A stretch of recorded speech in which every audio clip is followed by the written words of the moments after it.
inside the computer implanted in her brain. Sensors detect multiple stab wounds and extensive blood loss. She must have medical attention in the next 3.2 minutes or she will die. Which wouldn't necessarily end the poor woman's life. If Dona could get Lolai into regen at the outpost infirmary within 7 minutes of the time her heart stopped beating, she could be brought back. After that, brain death would be too extensive for regeneration, and she really would be dead. Victim's location? Reaching the top step, Dona paused for another scan. First bedroom on the left. Any sign of the attackers? No. That meant nothing. The killer or killers could be sensor-shielded, invisible to both Dona's eyes and implants. The evidence bot jerked in her hand, trying to escape. She stuffed it into one of the pouches on her armored belt and padded silently toward the bedroom door. Damn, I wish I had backup. Unfortunately, every other enforcer on the 10-agent team was either busy searching the house's first floor or dealing with the 2 critically injured victims. So I go in hard and pray I won't find some bastard waiting to play Let's Kill the Time Cop. Dona braced herself a meter from the bedroom's locked entrance, lifted her shard pistol, and slammed an armored boot against the thick oak door. Propelled by cyborg muscle, the door crashed open and banged against the wall.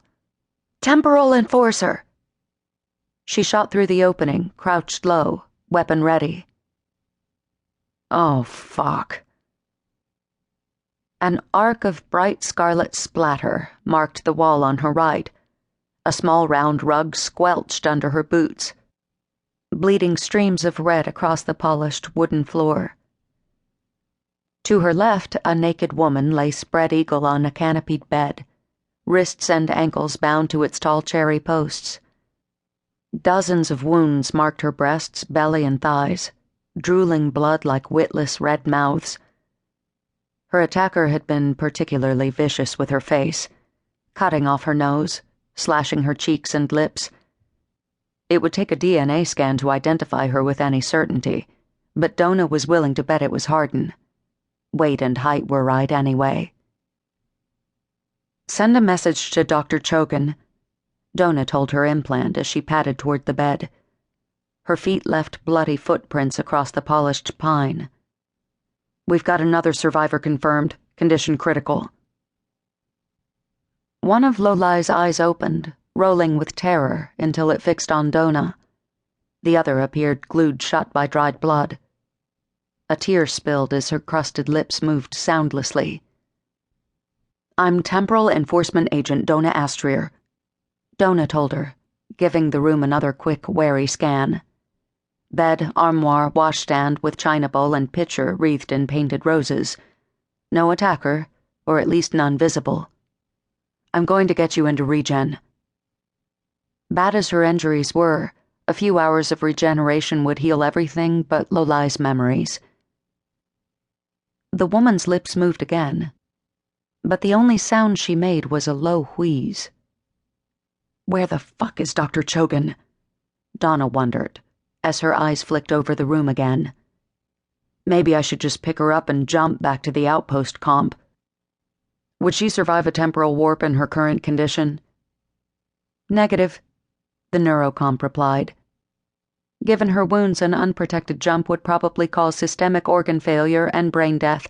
It would be better to wait for Dr. Chogan to bring a regeneration tube. Frowning, Dona watched the woman's bloody lips move. Her single open eye looked desperate. Leaning closer, Dona told her comp to amplify audio. What did you say? The words emerged in a painful, wheezing hiss of superhuman effort. He's still here. Dona spun, bringing her shard pistol up as a figure in red and black temporal armor melted into view like a ghost. I knew it. Bot fucker was hiding behind a sensor shield. She fired before he finished his big reveal. A spray of needle-sharp tritium shards hissed across the room.